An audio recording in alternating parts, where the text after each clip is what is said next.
Welcome back, crew. It's a bit late, but we're wrapping up our January Game of the Month 13th Age by Pelgrane Press with our review of the system. So, if you're new to the channel, each month we pick a different game of the month and go through it, showing you the core mechanics and ending the month with an actual play, as well as a review of the system, going over what we liked about the system, our roses, things we're excited to try for the system in the future, our buds, and things that may just not have clicked with us for the system, our thorns. Shout outs to Not Another D&D podcast, who I stole this from. And we're going to be doing the same thing for 13th Age, kind of breaking down the ins and outs of what we liked, what we didn't like, and what we hope to try out in the future, as well as something new. Uh, I think I've gotten some comments or some feedback too. It'd be a good idea to include what type of gamer, what type of player would like this system. So 13th Age would be the first one. We kind of go into a little bit of a segment too at the end of kind of who the game may be aimed towards. So check that out towards the end, but let's dive into it. So we'll kick it off going over our roses. In this system, I'll kick it off with this. I really enjoyed 13th Age. I had a lot of fun with the one shot. It was interesting to build a character, and it was cool seeing all the different designs like my PCs got to bring with their character, or my players got to bring with their PCs. Just to kind of see the different variety and things the system can do. This is definitely one I liked and could definitely see being in one of my rotations for games. But kicking it off, one of my favorite things I love probably my most favorite thing with this system was the icon system that they built in.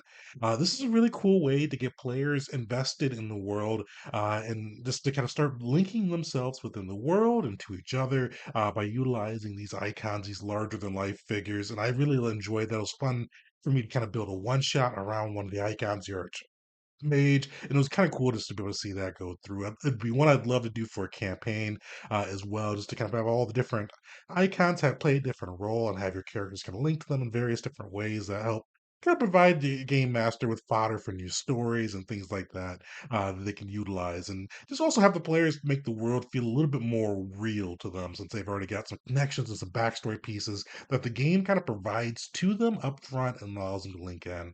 I know something a lot of good game masters do is kind of provide those resources so that players can build themselves in the world, but it's always great when a system can kind of take some of the load off the game master too. And I think 13th Age did a really good job with that by bringing in the icons to kind of help out with the world building and also for GM inspiration too. Going from there, one of my other big roles, and this is one I always call out when games do it. I love this. I love that they have a free SRD for the rules.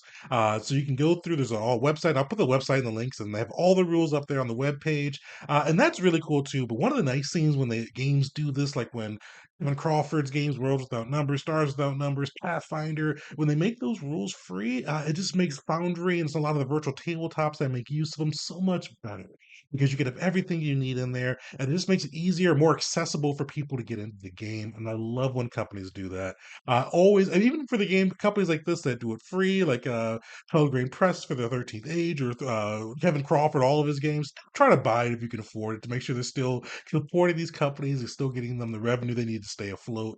But I really wish more TTRPGs would do this because it just really elevates the level of the virtual tabletops and make it easier for people that maybe can't afford a book to be able to go through and find what they need to build a character and join a campaign. And I think it just brings more people into the hobby, which is always a good thing. So really major shout out to Pelgrane Press for that. Shout out to the Foundry crew that built the tabletop. It was really easy to use the Foundry one for the 13th Age too. Going through out of like kind of more into the system a little bit, one of the things I really enjoyed, and this is one thing I like to have a balance of with the different games that I run. I like that this one was a gridless system, so kind of more. It was built towards a more theater of the mind approach, which I thought was really cool. I love you've watched my Pathfinder games. I love having games that kind of rely on the grid, but it's always nice to be able to bust out those ones where you can more paint a picture, use that theater of the mind, and keep everything kind of moving there. So big shout out to that. I like that they did a good job with kind of utilizing the nearby, far away, and the different measurement distance. So still kind of paint the picture of the battlefield, but you're not racing like multiple turns trying to get into position. Usually, at the most, it'll take you one turn using both your action and move to get out there. So I thought that was cool. I thought that was a really good twist. And I'm glad that it's a fantasy one too, because a lot of the games I play that are kind of designed to be gridless, think like Blades in the Dark. Some of the PBTA games aren't usually geared towards fantasy and don't have as much crunch with it too. And we'll get into this one. It's another actually. Let's get into that one now. There's another rose for 13th Age, as it does a really good job of balancing some of the narrative items as well as giving a good crunch to it too. So you feel like you get good character progression, your skills go through. You can do unique things that are not just flavorful, but also built into the mechanics too, which sometimes some of the lesser crunch games, it's a lot of flavor, but a lot of the mechanics don't really, I mean, it's more flavor than mechanics. Well, with 13th Age, they get that really good blend of being very flavor, very narrative, but also having some really cool mechanics that make it feel like your character's progressing in the world and allow you to have some fun with that. So huge shout out for that side. I love when they can still kind of keep the narrative and mechanical functions pretty level, and I think they did an amazing job with that with 13th Age. So major rose for that. Kind of along on that side, and this is going to be a little bit more on the narrative approaches. I liked the one unique thing that they built in. If you had watched our PC creation video, 13th Age encourages players to with one unique thing, and it's not like a mechanical piece. It's just something narrative about their character that makes them stand out within the world, and kind of dictates how the world interacts with them. I think that was fun. My characters came up with some great stuff during their one shot too, just to kind of have different pieces for how the characters kind of portrayed and interacted with the world. So I like that. I know a lot of that's one thing I'll give a lot of credit for. It codifies some things like good GMs have done before, but it puts it into the rules so that you don't have to have the GM kind of pushing it down to the players. It's right in the rules there. They can see it. They kind of start thinking about it as they go through their character creation and kind of get that creative juices flowing. So really good rows there. One thing too, kind of flipping into the kind of mechanics side of it too, the encounter building was really easy, and it kind of both encounters kind of fit where I wanted them to be at. So we had two fights in there. The first one was supposed to be kind of a warm up fight, getting them used to utilizing the 13th Age encounters. This was all of our first times playing 13th Age, so I wanted it to be a little bit of a warm up, pretty easy, but still like challenging enough for them to learn, and it fit that. And then the boss fight, I wanted that to be a kind of a challenging, not like a knockdown, drag out one, but definitely one that there's some stakes to it, and it really hit both those notes well. And it wasn't too complicated. And I know if you're coming from 5e, for instance, the counter building can be pretty complicated, a little bit of an art mixed with science. This one flowed really easily. I mean, they gave a lot of helpful tips. I liked how they built their monsters into certain roles too, so you kind of knew exactly how to utilize them. And it just made it easy and fun to go through and find monsters that would fit the theme of the campaign, as well as be a good challenge for them. And also, another big shout out to the rules being free is that Foundry had all those monsters in there, so I could just kind of drag and drop them without having to do a whole bunch of typing. So major shout there. With that too, kind of on the combat side, combat was quick and dynamic. It really kind of had like the cinematic feel, but you still were able to have some good tactical choices with it. So I really enjoy that aspect with it. Like it was able to like players had all these unique abilities and things they could bust out. Monsters had cool stuff they could do, and it just felt like the game like everybody had something cool that they could do. It didn't feel like it was a lot of the same old each round. And we were only level one players for this. Like it's level 1 through 10 system, so I imagine it gets even better the more you go along with it too. So major shout for that. And also liked how they did it too with kind of the saving throw system as well as having the um PC physical defense, mental defense. So it wasn't like a lot. The saving throws are usually pretty rare. It usually just trying to clear a condition or death saving throws. But most of the things the monsters could do or the players could do, even, we're going to either target one of those three static stats. So it kept the game moving, so you knew if you were going to be targeting AC, you roll. Same thing with the PD, mental defense, physical defense, and I think I like how they did that because I think it kept everything moving and not a lot of okay, make me a saving throw. You got to wait for them to get their dice or get the click on the thing. It just keeps things moving along, which I really appreciate. And then this kind of, I've mentioned this before, but I just really want to make sure this rose really gets highlighted. They did a fantastic job of mixing kind of the narrative and mechanical elements. This is a great one if you wanted to, like, if you're moving away from like 5e and Pathfinder 2e because you wanted a more kind of light system where you can kind of utilize the narrative a little bit more, but you still don't want to go all the way light to a PVTA. You want to have some good mechanics, some good crunch, some good progression. This is a great one for you to check out. So major rose there. So now we're gonna kind of flip it from the roses. We're gonna go into the buds, things that I'm excited to try for the future in the system. Biggest one, love to see the higher level features. All the classes had some really cool options that they could do. I love too with the system, each level that you go up, your dice gets bigger. You get an extra weapon dice too. It'd be one of the ones that this could be a thorn in an in-person campaign. Each time, if you're level 10, people are rolling 10 d8s. That could slow combat down a little bit with the counting. But for virtual tabletops, even just every now, they gave different optional rules to kind of alleviate that too. But even in person, it'd be fun just to kind of sling those dice as a marshal, or even without having to burn a spell slot as a caster too. So I thought that was really cool. I'd love to see some more of those cool features that get expanded as you get to level up within the system. The other rose too is the icon system. I love the icon relationship style. I think that's a really cool thing. And I think we really didn't get a chance to get into the icon dice much during the game. With it being a one shot, it would be a little hard, or at least hard for me, I should say, to build in. But it's definitely one that I would love to kind of try a little bit more in the campaign style, especially with a longer term story. So those were two buds on that side. We're kind of moving to thorns. I'll be honest here, there weren't too many thorns. A little of my thorns are a little bit more, I'll say nitpicky, but these are just my personal opinions. So definitely take it with a grain of salt on that side.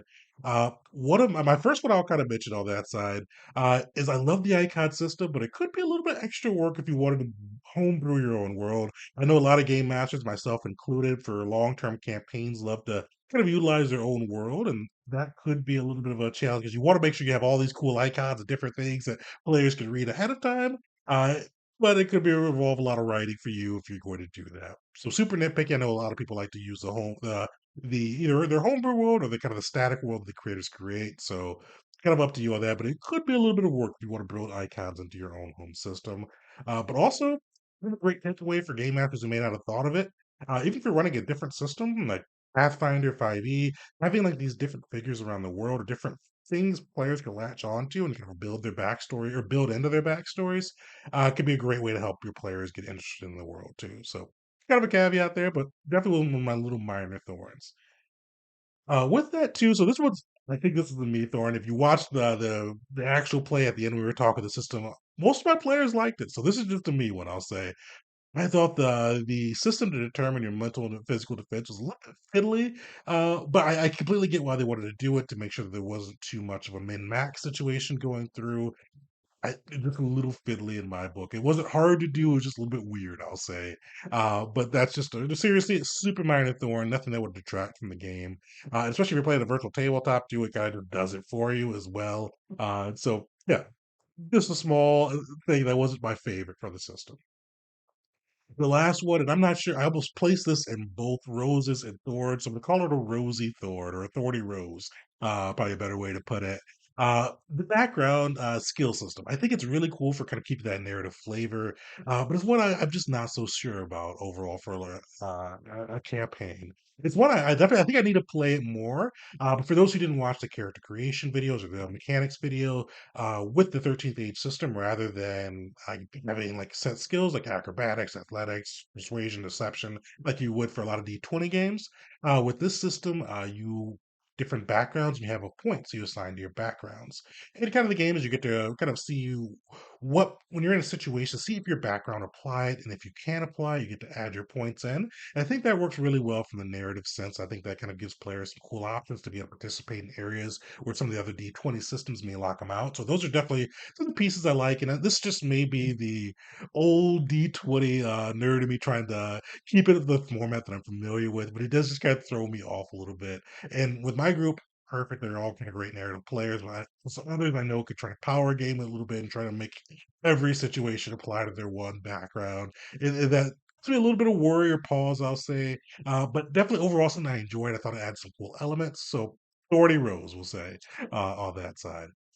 Yeah, so those are my roses, thorns, and buds. Last thing I'll get, and we kind of touched on this as we went along, but just kind of the type of player the system would apply to. I think if you are somebody that's like liked the fantasy elements, if you liked fantasy systems, but Pathfinder may be too crunchy for you, or you may just want to get a break from 5e and go a little bit more of a narrative style.